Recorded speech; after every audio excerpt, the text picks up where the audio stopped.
Welcome to Politics Done Right. I am your host, Egberto Willies. This is a progressive program that will take the mystery out of politics. This is the program that will encourage you to make sure government becomes we the people. Whether you are liberal, progressive, conservative, or otherwise, you get to air your point of view. We are an independent media outlet that, unlike mainstream media beholden to corporations, we only owe allegiance to you. Remember, you can also send me a tweet at EGBERTOWILLIES. That is at Egberto Willies. Let us engage. It is Politics Done Right.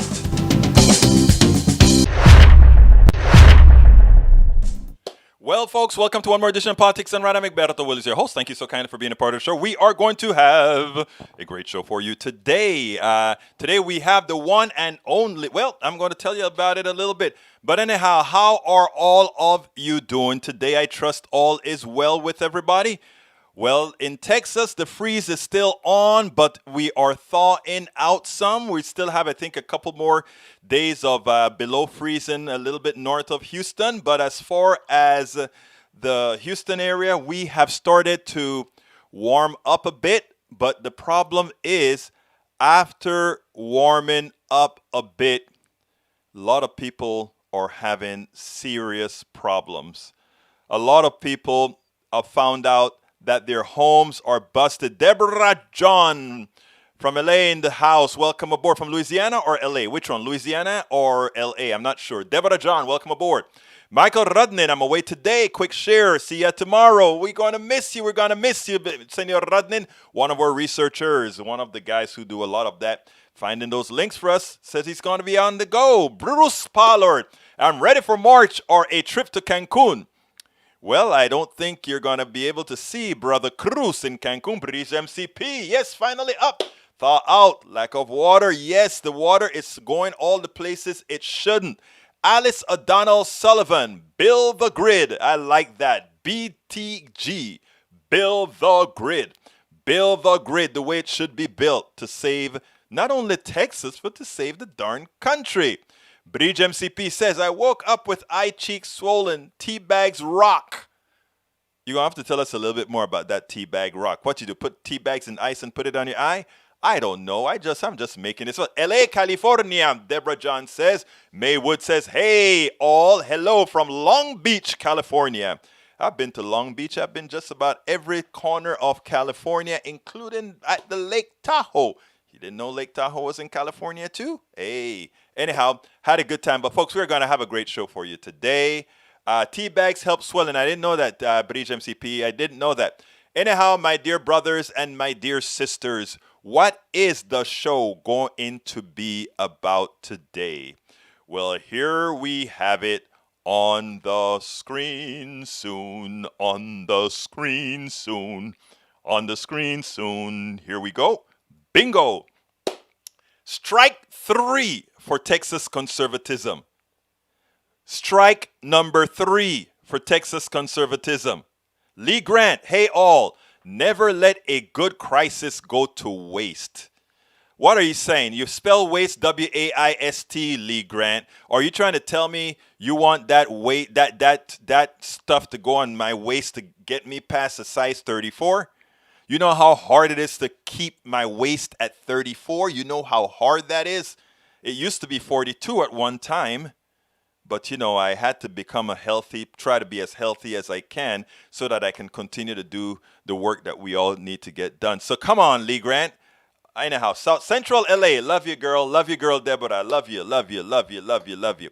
Anyhow, title of the show today, Strike 3 for Texas conservatism. And the first video, we talk about that. And it has a corresponding blog that I want you guys to read because I kind of itemized it in the blog. And likewise, Economist Richard Wolff discusses the sickness is the system. The sickness is the system. The sickness is the system. Bruce, somebody's fattening up on others' problem. Bruce, that's a good one, Bruce. Lee, eat your way out so it goes to waste. All right, let's get busy. I want to play the first video, and we'll move on from there, and then we'll get back and we'll start talking again. So let's get busy. The Great Texas Freeze, the Texas electric grid failure, may be strike 3. Here's what I mean. Strike 1. Texans had the opportunity for every Texan to be insured with the Medicaid expansion to the Affordable Care Act. Texans left over $100 billion on the table for ideology. We are going to allow over 2,000 of our citizens to die every year. We're going to make sure over 4 million Texans are uninsured because we don't believe in government. And we don't want government involved. It would have been free for 3 years and 10% thereafter. Strike number 2, COVID comes and Texans make believe it's just the flu.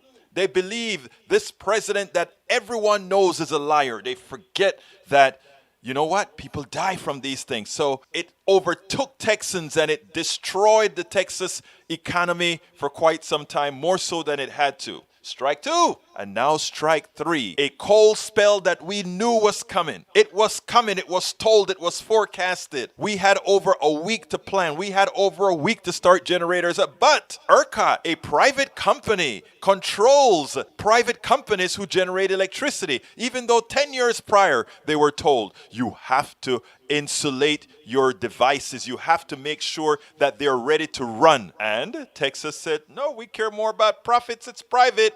And we get off of the entire country's grid because we don't want the Fed government telling us what to do. So we make sure and keep most of our electrical system inside of Texas all by its lonesome. Now the federal government can't tell us what to do, and we control our power. So we have laissez-faire power, where at one time this week it went to over $9,000 a megawatt, something that normally is under $9 a megawatt. Strike 3. Well, here is James Moore, an author and strategist, who says it quite well. He makes it known, this time conservatism is at risk. This time we may get it extricated out of Texas. Check this out. Jim, your reaction to Ted Cruz's short-lived trip to Mexico, is this part of a bigger problem with Texas leadership? It's certainly part of a problem with Ted Cruz, Stephanie. I think the misunderstanding most people have about this guy is that he did not make a mistake in judgment. He was simply being Ted Cruz. What he was concerned about was perception, not the morality, not the reality of the fact that he was abandoning his state. As people are burning their furniture, they're standing out line in sub-freezing temperatures, waiting to get buckets of water to take home. There are people filling up their dinnerware and their Tupperware with snow to flush their toilets. And there are people literally dying here, and he's worried about the perception. The misunderstanding of Ted Cruz and what he is in Texas is that he didn't think about this at all. He didn't think about how can I help, what can I do for my state. Can I facilitate things with FEMA? Can I talk to people and help Washington better understand what is needed down here? Instead, he did what a lot of Mexicans do, which is to cross the border and travel 1,200 miles to find heat, light, and water for his family. Then if this is just Ted Cruz being Ted Cruz, why does he keep getting elected? What does that tell you about Texans? We keep electing these people that give us problems like what we've just experienced. We have conservatives in Texas who simply think that not just less government is better, but almost no government. In fact, the governor today is complaining about ERCOT, the Electric Reliability Council of Texas, which screwed up the entire grid when the storm hit. And he's talking about reforming it and fixing it. But he's culpable in this thing. He has known for years that the grid has not been hardened against catastrophic weather events. There were recommendations about 10 years ago that the grid and the generating plants be upgraded in a way that would protect them from huge weather events like storms and freezes of this nature. And they ignored it because we have our own grid. We are not susceptible to federal regulations because we contain it within inside of our borders.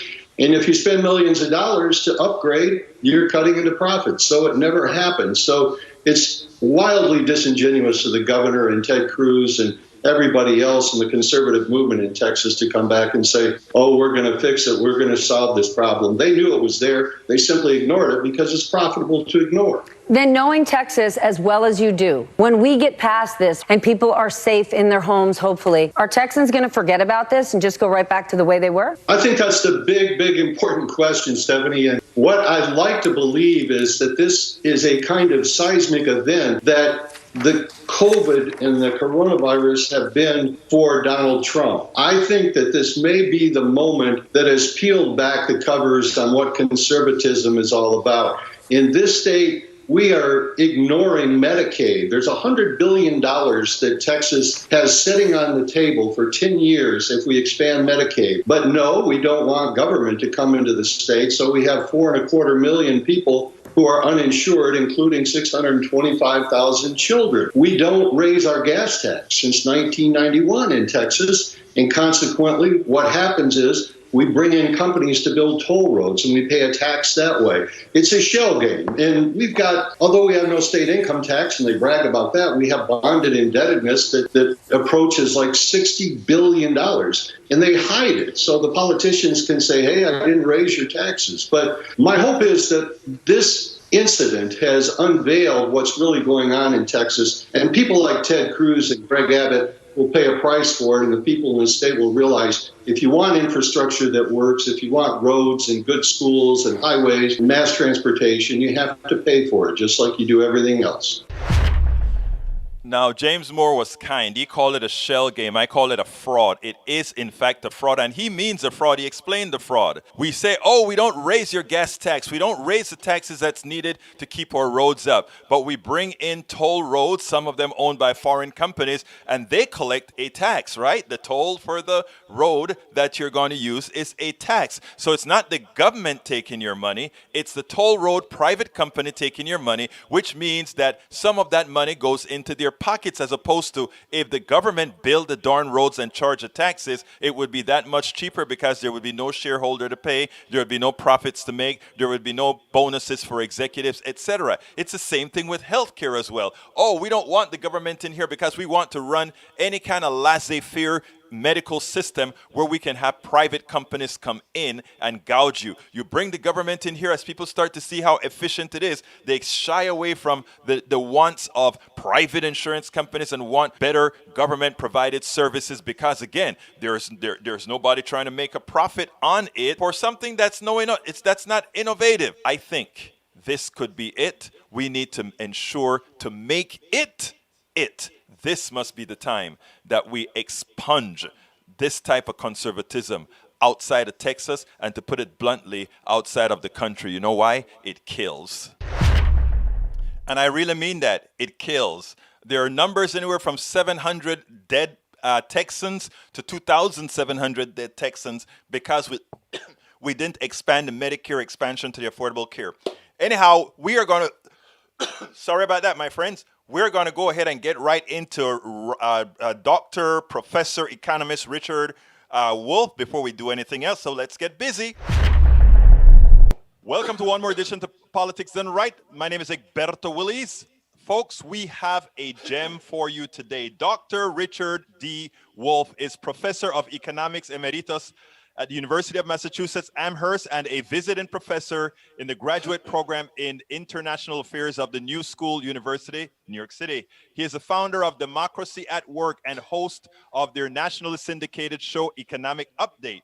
His latest book is The Sickness is the System When Capitalism Fails to Save Us from Pandemics or Itself, and is available along with his other books, Understanding Socialism and Understanding Marxism, at www.democracyatwork.info. For those of you who are not new to Politics Done Right, you know we've covered this book before, but he's released it as an ebook now. Welcome to Politics Done Right, Richard Wolff. How are you doing today? Okay, Egbert, glad to be here. Absolutely. So now, first of all, before we get into the pandemic, before we get into any of these other issues, have you heard about ERCOT in Texas and the blackouts in Texas? Just off the wall, I wondered if you heard about it. Yes, I have. I've heard all about it. I've been following it. And I've got to tell you, it for me, it really is connected in a particular way to COVID-19 and to the economic disaster we are living through. And here's the way. There really is no excuse for not being prepared. I mean, this has to be called out for what it is. Every 4 to 7 years, the capitalist economic system crashes. Sometimes the crashes are deep and last a long time. Sometimes they're shallow and they don't. But every 4 to 7 years, suddenly, people are thrown out of work, businesses cut back, communities don't get the tax revenue they need. We know this. It's been true for hundreds of years. There's no excuse not to be prepared. Second example, we have had viruses from the beginning of the human race, if not long before. You know, we had a horrible one back in 1918 that killed 700,000 people in America. We've had SARS and MERS and Ebola. We know that the human community is at risk from viruses that can do terrible damage. You have to be prepared for that if you aren't crazy. That's what we have a government for. And here's the last one. The state of Texas has been subject to extremes of weather in the summer, incredible heat waves, which, guess what? Use a lot of electricity. Okay, this time they have something a bit more unusual, the other end, cold. But since they use electricity, it must have dawned on somebody with a third grade education that you need to have standby capacity to handle unexpected demands, whether it's heat or it's cold or anything else. There is no excuse. I noticed Governor Abbott immediately did what I call the Trump dance. He discovered some obscure council in Texas and blamed them. It's like Trump blaming poor immigrants coming from Latin America or the Chinese, or I mean, it is this unspeakable failure not to be prepared when there's no excuse, and then finding somebody to scapegoat for it. It really is a sign of a society that is in deep trouble and not getting better. You know, Dr. Wolff, in you explaining that there are a lot of issues here in Texas with them not wanting regulations, and you talk about capitalism. I covered this on our program, in fact, just before this show with you today, in that all our endemics, all the things that we've had so far, the system that says we want less regulations, we want less control, we want less taxes, they continue to cause us more harm. In Texas, as we had, the windmills froze because they didn't put the right windmills in. The gas lines froze because they didn't put the right regulations to run the gas right now. We don't have a capacity issue in Texas. We have a regulation issue. We have what I call a capitalism issue. Now, let's get on to what your this book is, because the table of content is self-explanatory. I mean, everybody needs to just see the table of contents, and then they're going to want to go ahead and get the book right away. And it starts out with one thing: capitalism crashes again. And COVID-19 was not the trigger. I was so happy you stated that, because before COVID-19, we covered on Politics Done Right why it was imminent that this economic system was going to have a crash pretty darn soon. Why don't you bring some meat to that theory? Okay, I'd be glad to. Let me begin by surprising some people. Not only are you right in what you just said, but if you were reading the financial press, the Wall Street Journal, the Financial Times, Bloomberg News, any of them, you would have known that in the years 2016, 2017, 2018, 2019, the financial press that loves capitalism was all speculating, because they know that it crashes every 4 to 7 years. They know that the last crash was in 2008. So do the math. If it's 4 to 7 years and the last one was in 2008, as soon as you're in 2016, you're over the average. And so it's now becoming a betting game as to when the inevitable will come. Everybody was expecting it. And as each year went by, we reminded one another, those of us who work in this business, that there's a sad reality, which is if you have longer than average between your crisis, it usually means that the crisis, when it hits, will be worse than if it had hit more on schedule. You know, it's like not going to the doctor for your checkup and then going 2 years later and being told by the doctor, it would have been a lot better if I had seen you sooner. It's the same kind of thing. So for me, it's crystal clear. If it hadn't been COVID, it would have been something else. And the way to prove it is to remind people this is the third crash of capitalism in the 21st century. The first one was in the spring of 2000. It got the name of the dot-com crisis. Right. All right. In 2008, we had the second one. It got the name subprime mortgage crisis. And so this one gets the name COVID-19. But you notice something? 3 crises. We're 21 years into the century. That works out to an average of every 7 years, just like we know. There's no surprise. The COVID-19 is not the problem we have. It makes our problem worse, no question. I mean, you know, in the Great Depression, we had a terrible crash in the 1930s, but at least we didn't have a terrible public health disaster at the same time. This time, we are in really deep territory, uncharted territory. We've never done this before. We have an economic crash, and a big one, and we have a once-in-a-century public health catastrophe, and they're happening at the same time. Each one makes the other one worse. But you're not going to fool anybody, and you're certainly not going to solve a problem if what you think is going on is a bad disease. No, no, no, no, no. There is certainly a bad disease, but that's why I titled the book what it is. The real disease we have to worry about is the one that crashes every 4 to 7 years. And you know what else, doctor? And please put some meat on this for me.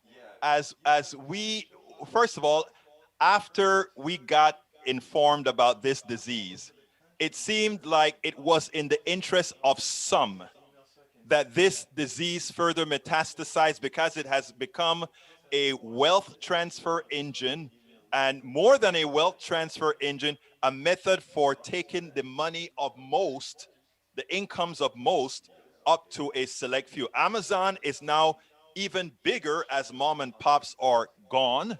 Right. Walmart is even bigger as others that were in the market were told to close. There was no governmental support to really keep these things, to keep a status quo until the pandemic was over. Why don't you tell me why it is that only with something other than capitalism that you can actually have a system that takes care of who we should be taking care of, humanity? All right, let me start with the inequality. You are absolutely right. There are 2 kinds of inequality that are being heavily increased or worsened during this pandemic/economic crash. The first one is the inequality between labor and capital, between people who live by working and people who are sitting at the top of the economic pyramid. I mean, and nothing is easier than for me to give you a couple of examples. We currently have roughly 65, and this is a number people should think about, 65 million Americans have filed for unemployment compensation at one time or another since March of last year. Some of them have been unemployed the entire time. Others have only been unemployed a few weeks and everything in between. But here's something to remember. If you're unemployed, and if you have to wait a couple of weeks or more to get your unemployment compensation. And even if you do, you're going to be in trouble financially. You're going to have to take whatever savings you have and use them up. You're going to have to lean on your relatives, your friends, your neighbors to help you at a time when they're in financial squeeze time as well. So you have really whacked the working class. 65 million people unemployed. That's more, much more than a third of the labor force in this country. More than 1 out of 3 have been through that experience over the last 11 months. That is a staggering reality. At the same time, I'm going to give you 2 examples. Jeffrey Bezos, I'll pick him out, the head of Amazon, saw his wealth go from roughly $125 billion, that's with a B, up to around $200 billion. Okay, this is more money than you'd have to go back to ancient Egypt and the pharaohs to get this kind of, look at what I just told you. 65 million people really giving up pretty much whatever safety cushion of money they might have had, desperate in many cases, not knowing how long this will last, how bad it'll be, whether that job will even be there when it's over. And then other people becoming wildly wealthy. Here's a second example. I took the 15 most successful hedge funds on Wall Street, and I asked the question, how did they do during the year 2020? Because we now have the results. Okay. Of the top 15, and there are many more, there's 1,000 of them, but the top 15, number 15 earned $846 million. Number 1 earned $3 billion with a B. Wow. Now, to help people understand what it means, I know it's difficult. Here's what I did. I asked myself, if this gentleman got $3 billion, how much does that work out per week for a 52-week year? So here's your answer. Excess of $52 million a week. He doesn't buy lottery tickets, and because he doesn't need to. He wins the lottery every day without buying a ticket, because he's the other side of the coin of the millions of us who buy an occasional ticket and never win anything or not enough to make a difference. So you're making inequality much, much worse between those at the top who own shares, who are the people who, the tiny minority who sit at the top, and the vast majority who don't. But there's a second example. Big business is destroying little business. The little businesses cannot survive this kind of situation. Something like a third to a half of all the restaurants that have had to close have closed permanently. They're not coming back. They're not making it on taking food out or prepare, none of that. That some of them are surviving on that, but they'll never get back to where they were. And the government help so far has been very, very inadequate. Again, a couple of examples. The government has postponed eviction. So if you're unable to pay your rent, or if you're unable to cover your mortgage, here's what happens. You can't be thrown out of your home, and that's now been extended into most of the rest of this year. But here's something to remember. Number 1, all of those rents you didn't pay, you still owe them.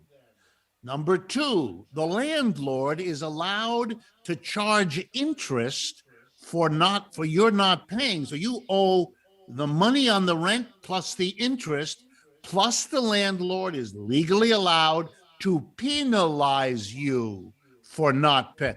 So people who couldn't pay the rent are going to owe the accumulated rent plus interest plus penalty. This is ridiculous. They're going to arrive at some point down the road, 2 months, 6 months, 9 months from now, and we're going to be right back where we are now, having used up their savings. I mean, this is impossible. Now, let me give you the last of it. Many small businesses have not been paying their rent.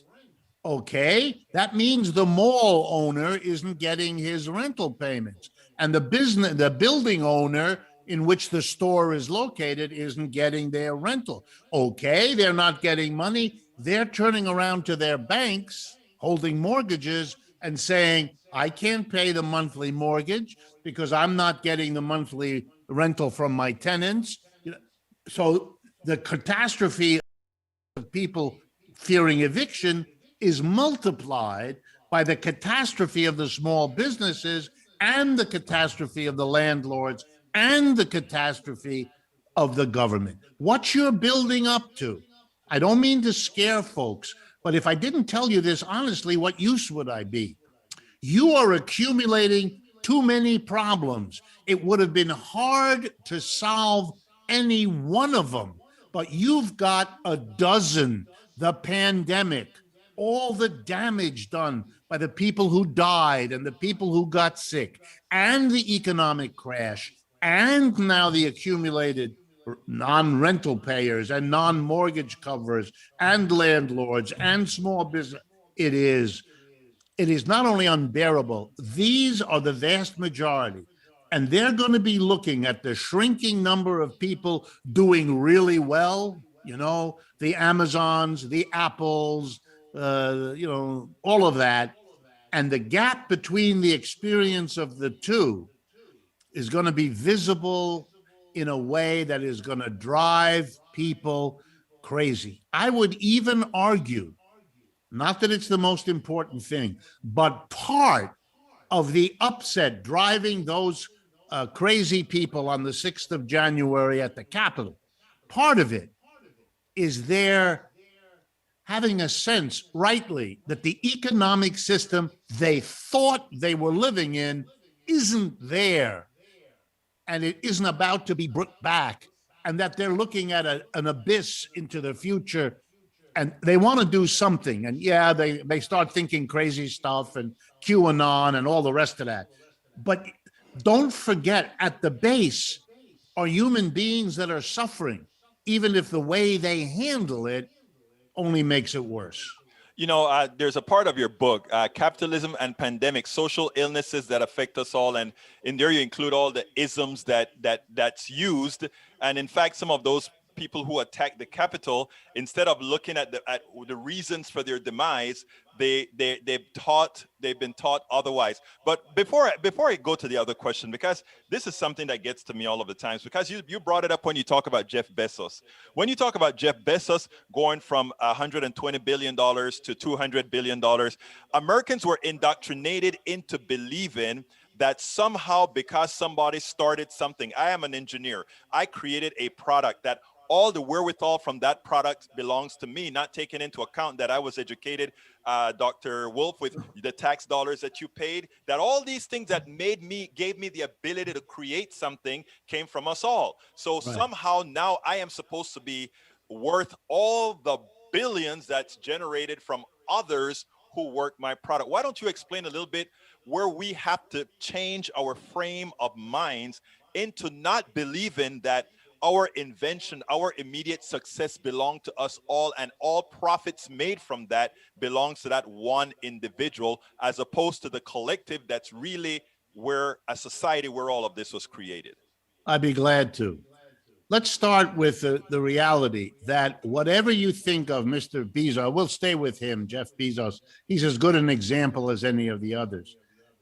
Whatever you think his contribution was, there were millions of people for thousands of years who have developed over time the understanding of electricity, the understanding of mathematics, the understanding of what it means to organize a supply chain, to do all the work that goes into an Amazon delivery of a package. None of them are making money out of what they did. You know, Mr. Bezos had a mother and a father, and Mr. Bezos had a school teacher, and Mr. Bezos had a dozen people that were important in his life, getting him to where he is. But we live in a system that doesn't have them share in the reward. Along the way, Amazon got all kinds of subsidies from governmental agencies to help them build a building, a road made to one of their distribution centers so the trucks could get in and out. Those are contributions to the success over time that he had. There's absolutely no reason to exclude all of the people who made contributions along the way.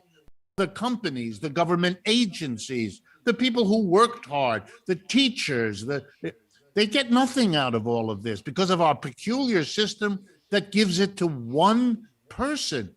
There's no need for that. If you want to recognize that he came up with, let's be very generous. He came up with a clever way to speed up package delivery. I mean, that's what he is. He delivers packages. He organized that. Good. Give him a reward. Give him a Nobel Prize. You know what the Nobel Prize is for a breakthrough in science? It's under $1 million. Give him that. Nobody would object. A good recognition of the fact that he was creative in a particular way. Give it to everybody who comes up with a really useful idea. There is no need and no justification to take away money from millions of people to give him not 1 million, but $200 billion. And the only way you can do that is if there are people working day in and day out, producing more value than is paid to them in their wages, with the difference between what they add by their work versus what they get for working, that goes to Mr. Bezos, so he can collect a vast amount of money. It really is disgusting. And I mean that word because it's also now possible. And I want to drive it home again around Mr. Bezos, although we could use others. We have millions of people really suffering now. We have a catastrophe. Mr. Bezos didn't create the pandemic, but he is making a bundle. He didn't do anything to deserve the extra bundle. He's just sitting there with the right business purely by chance, whereas some other person working his or her tail off, running a small restaurant, is wiped out. It's not the fault of the people who got wiped out that there's a pandemic, and it's not the fault of Mr. Bezos, but one of them ends up with billions and the other one is ruined for life. A decent society wouldn't let that happen. You know, even Donald Trump referred to the struggle against pandemic by saying it's like a war. It's like we're fighting a war. Well, let me remind Americans of something. The last time we fought a major war, World War II, we did not allow some people to earn billions. We had something called an excess profits tax. You got more than a certain amount, the government went and said, this is a national crisis. We're fighting against the fascists in Germany and in Italy and in Japan, and we're not going to allow some people to become billionaires and other people give their lives to fight in the war. That's an inequality we will not tolerate. So we also had a rationing system. We gave people tickets. And let me mention that. We gave people ration tickets. You couldn't go get a quart of milk or a pound of coffee or a gallon of gas for your car and simply give money. And the reason we did that was because those things are scarce in wartime. If we did that, the only people who could afford it would be the people who are rich. And that would destroy the solidarity of our country fighting a war. So here's what we're going to do. You want to buy a gallon of gas or a pound of coffee or a quarter pound of meat? You need a ration card printed by the government. And here comes the best part. You know how it was distributed, the ration card? according to people's needs. If you had a lot of kids in your family, you got more ration cards for milk. That way, rich people couldn't buy the milk for their pet rather than have human beings unable to give milk for growing children. We know what to do to handle a national crisis in a way that's fair. We've done that. This time, we have a government, Republicans and Democrats, so totally controlled by corporations and the rich that they don't even discuss doing that, even though it's part of our history. For me, the scars from this inequality between big and small business, between workers and capitalists, those are going to run very deep and last very long. And they will shape our history long after COVID is a bad memory. That is such a good point. Now it's interesting because we have a young we have a young woman, 29 years old, that runs the Harris County, Texas, the second largest county in the country. And what she has instituted for COVID-19 is that she's not going to force folks to just go ahead and type and refresh to get a vaccine. She made it equitable by saying everybody put in when they can, and it'll be a real lottery as far as who gets a vaccine first. Now, I call what you've just described, Dr. Wolff, antiseptic slavery, because it's a form of slavery that just a bit more palatable to people. And until we explain it that way to many, they don't get it. Now, how do we get around the indoctrination that we get into people into believing that your worth is something that you purported to create?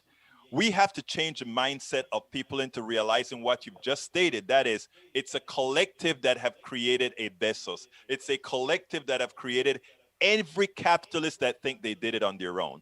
Right. That's always been true. I think the best way to understand it is to appeal to something I think is in most Americans, despite so many years of indoctrination. Somehow they know and they admire what it means to play teamwork.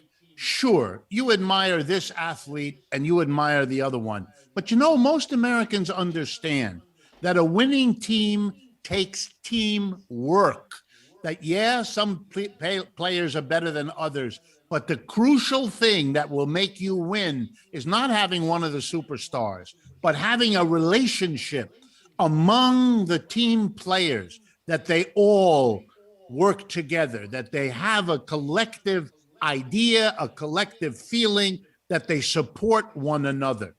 And I think you destroy that if you give one of them wild amounts of money and don't give the others that amount of money. That breeds inequality, that breeds bitterness, envy, and that destroys communities. I think that's what it's doing in this country right now. Yeah, in the short run, the rich get richer. But you know something? In the irony of history, in the end, this kind of inequality, like it would on any sports team, destroys the team spirit, destroys the helping one another mentality that makes you win in the end. And so what you end up having is 2 or 3 stars and another bunch of people that are bitter about how they're not recognized, and then the whole thing falls apart. Dr. Wolff, last questions. What would you have liked me to ask you that I didn't ask you to make this even better? The only thing would have been, and you did, this is more my fault than yours. What can we do? And let me end with this. We don't need to run our enterprises the way we do. That's the root of our problem, in my judgment. We allow a tiny group of people, the owner of the company, the person who started it. If it's a corporation, the board of directors, usually a group of 15, 20 people. They are a tiny minority, but they sit at the top of the factory, of the office, of the store, and they make all the decisions and they have all the power. The rest of us are employees. They are the employer. That's not democratic. We don't vote for them. We have no power over them. If they don't like us, they fire us. Not only do we lose our job, we lose our income, we put our families in danger. This is a fundamentally unfair, unjust system. Here's the irony. If Americans were half as committed to democracy as they say they are, they would institute democracy in the workplace. One person, one vote, we all decide what happens in this factory, in this office, and this store. And guess what? We would never democratically decide to give one person $200 billion while the rest of us cannot pay for our kids to go to college. Professor Dr. Richard D. Wolff, author of The Sickness is the System, When Capitalism Fails to Save Us from Pandemics or Itself. It's been my pleasure. Thank you so kindly for being on Politics Done Right. You have a wonderful rest of your day. You too, and thank you for your program, which is an important part of the national conversation. All right, folks, I hope you enjoyed that. Dr. Richard Wolff, I love that economist. He gets it. He doesn't play the politics. He just calls it out as it is. First of all, folks, we're close to the end, and I forgot to do my ask. So if you are on YouTube, please, folks, click on that join button. Help us continue to get the message out. When you support us, what are you supporting? You're supporting us giving the full message, the complete message. So please go ahead. If you're on YouTube, click that join button, become a member. If you become a member now, I'll throw you up on the screen if you allow me to or want me to. If you're not, I repeat, if you're not currently on let's say on YouTube, you can also reach us on what is it called?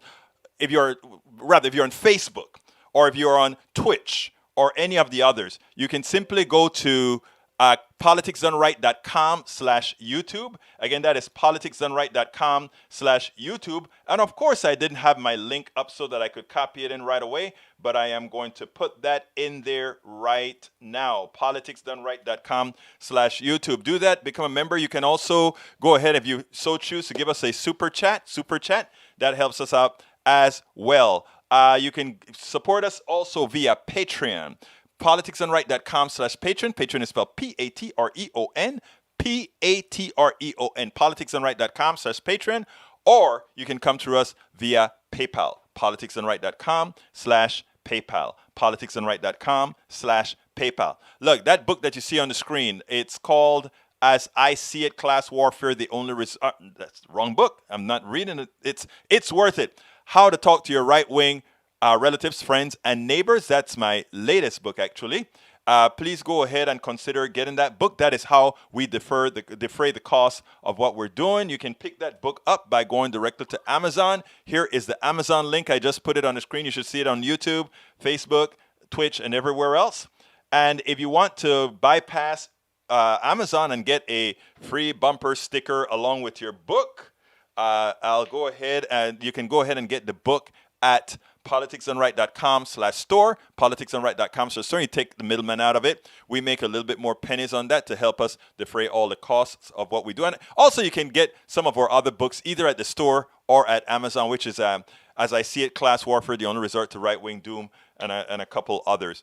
Anyhow, please consider getting our cup. Our cup was designed, well, we have several cups, but this is a particular cup I'm trying to ask folks to get because it was designed by one of our PDR Posse members, one of the people who are members of our PDR Posse. And I said, she's the boss of the PDR Posse because she designed our cup.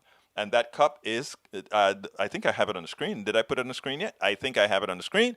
That cup is Join the PDR Posse, and it has all of what we are really about. So, we the people, left, right, anything. We don't care what your ideology is. We support everyone. We support it all. We just want to have that conversation. We just want to have everybody educated so that they can make educated decisions. That's what we want. We want them to make educated decisions. We don't necessarily want you to copy everything that we say, but we want you to know the truth as opposed to much of the lies that you're hearing here. That is what we do. We do 3 to 5 blogs every day, 2 to 5 blogs videos every day. We write articles for the newspaper. We try to keep the progressive message at the forefront so that we can counteract what's coming elsewhere. That is our job as we feel it, to make sure that the truth gets out there. So please, again, consider going ahead and clicking that join button, become a member of our PDR posse. In other words, a part of Politics Done Right, which means you're helping getting the message out. My brother, Norman Reynolds, there he is. I still haven't gotten the picture from Bridge MCP, but she said she had some issues, but she's going to send it. And anybody who has anything from us, please go ahead and take your pictures with it and send it with us. I'd just like to have a page that I have all you wonderful people on it. You know, I've already gotten all of us who we did the big group chat. We have to have another big group chat. You guys tell me when you're ready for our next big Zoom where we'll talk to everybody and have fun like we did the last time. Yes, I like that. Bree says either buy the cup, join, or throw a super chat in there. That's right, Bree. I love that you're promoting that. Anyhow, let me go ahead and salute all you wonderful people that have joined us. Bridge MCP, welcome aboard. Let's see who else is here. May Wood, welcome aboard. Insulin going up, welcome aboard. Deb Denny, welcome aboard. Para ver quién más está aquí. Para ver. Bridge MCP, I got you already. Maxim Rice, welcome aboard. Eric Hayes, welcome aboard. Eric, I have to answer one of your questions. I'll answer it after I salute everybody. Let's see who else is here. Wow. I am Norman Reynolds, welcome aboard. Christine Park, welcome aboard. Going down the list. I'm going down. Christine Park, I think I got you. Deborah John, welcome aboard. Deborah says, and guess what? The more snow starts convert into ice, the colder it will. You're absolutely right, girl. May Wood, welcome aboard. Going up. I'm going fast, so my eyes kind of trips me up. Deborah John, I think I got you already. The Cure, I like that. The __ Cure. I love that name. Lyle Rousey, welcome aboard. Who else is here? Coming down, going up. If you're here and you want your name called out, just go ahead and send me another message. Bruce Pollard, my brother, how you doing, sir? Lee Grant, my favorite, or one of my favorite conservatives. Lee Grant, Hayes, and some other conservatives are in the house. Love you guys too. You know that. Let's see. Let's see who else is here. Alice O'Donnell Sullivan, welcome aboard. And let me go down to the bottom and see if anybody else wants me to call out their name. Nanette Bird Smith. Hey, how you doing? Let's see who else is here. Come on, folks. Tell me if you're here so that I can salute you. You know I like to talk to you. Anyhow, and let's see. June Litterhay. All right, check this out, folks. At least there's something that I think I saw from my conservative brother say something that I wanted to address. Let's see if I can find it. Eric says he said I don't remember exactly what he said, but in effect he says, if we go ahead and start taking what we should take from the rich, what the rich owes to society, he claims that they'll just go somewhere else. That is the kind of messaging that the right puts out. Joyce C.E. from Amsterdam, welcome aboard. That is the message the right likes to put out. They like to put the fear into you. If you come and really start taking what is yours, guess what's going to happen? The rich is going to somehow take their money away. Take what money away? June Litter, welcome aboard. Take what money away? They can't. Let me remind you of something, and that is where we have to start instantiating our own power. Here's the truth.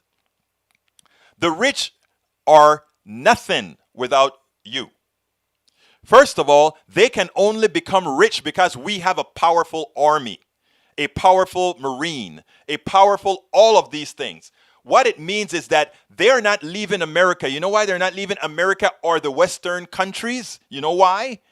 Because if they leave, the only way their fortunes are protected is because we have a collective system that says we are not going to let anyone take it away from you. No te vamos a saquear. No vamos a tomar lo que es tuyo. We're not going to take what's yours. We have had a compact that if you follow the rules of this economic system, we will allow that level of security of what you own.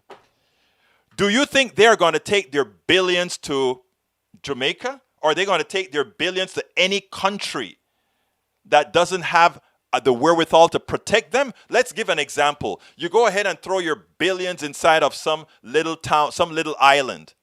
And that island decides to have a coup. And the leader of that coup says, okay, you have no more money. what is that person who put the billions in that little country to avoid American taxes to do? Oh, guess what he's going to be dependent on? He's going to be dependent on hoping that he left enough money in the United States of America so that American military would go ahead and tell that country, if you don't give XYZ back his money, we're going to blow you off of the map. You think it's a lie? See what happened in Panama. See what happened in Santo Domingo. See what happened in... You have to understand how the system works. If we as a society, as a collective, finally get our politicians to work on our behalf, there's nothing a rich person can do to hold on to anything, because we work as a partnership. It's a mutually accepted partnership. And when you give away your resolve, when you give away your power to them, that is the only way they can prevent equity. That is the only way they can prevent us to create a more perfect union that treats people better. It is so important that you understand that, because that's what the right likes to say. Oh, if you go ahead and tax them, they'll go somewhere else. They ain't going nowhere. They have nowhere to go. It's only the dependence on the Western structure that allows them to be who they are. So what I'm trying to tell you is, as you acquiesce to your power, you can start making changes. The reason why, let me give a good example that occurred with our freeze here in Texas. The first thing that the governor understands that conservatism is a failure. In other words, what is conservatism? Spend as little as you can to get the most that you can. Very efficient. I'm not doubting it. It's very efficient. That's why the power companies did not winterize, because it was much more efficient to not winterize, given that this sort of stuff comes every few decades. So, but the problem is, you don't know if it comes on average every few decades, but it could be decade 1, then 2 years, then 2 years, and then it doesn't come for 20 years. You don't know that. So therefore, you weatherize to cover all these incidents, but that takes away from your profit. So what did the private companies do because we don't follow regulations in Texas, because we made our grid solely ours? Oh, you don't have to do that anymore. So we didn't weatherize. So what we did is we threw the collective pain onto the people. So all those people who did not weatherize all these generators, etc., they put the pain on us. We paid the price for them not investing in those generators. They've already walked off with the profit. But it's worse, because now the people that are selling the gas to run the turbines, because the gas is in short supply, as opposed to paying $9 per megawatt, we're now paying $9,000 per megawatt. So they win whether they lose. They win. And it only works that way because we tolerate it.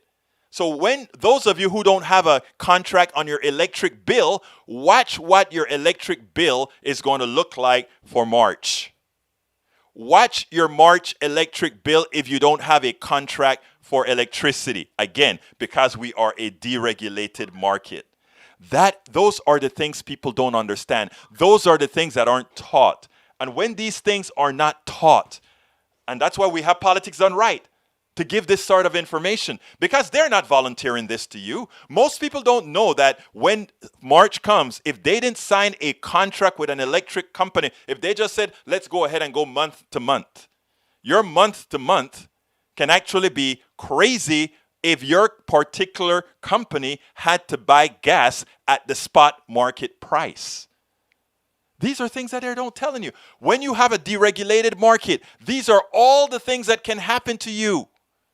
And people don't know it. They just live until it happens. And they think they are at the behest of these politicians. They think they're at the behest of these people. These people are thieves with ties. The stockbrokers are thieves with ties.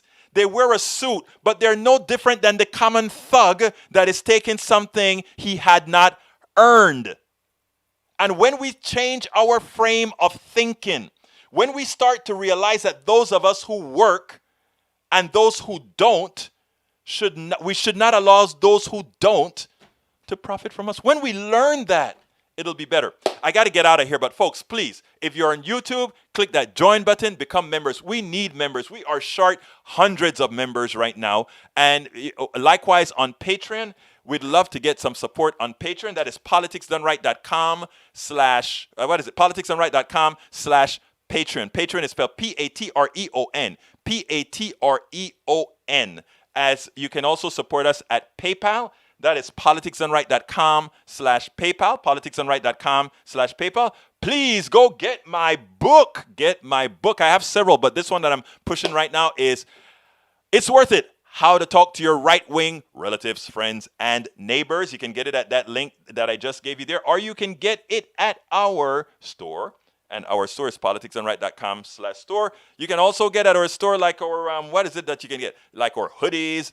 You can get our t-shirts like this. You can get our stuff for your face. You can get the mugs, like, the mugs and all that good stuff, right? So anyhow, support the program. We need you. We can't do this without you. Many, many, many, many options for support to make sure that we inform people about what's going on. My name is Egberto Willies. This is Politics and Right. And you know how I end this baby. I am what? Out!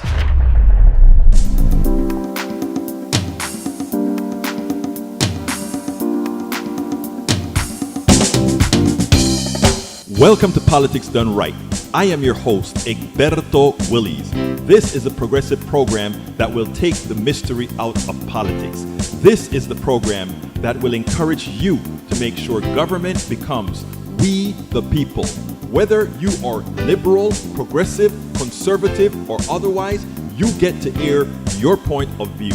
We are an independent media outlet that, unlike mainstream media beholden to corporations, we only owe allegiance to you. Remember, you can also send me a tweet at EGBERTOWILLIES. That is at Egberto Willies. Let us engage. It is Politics Done Right.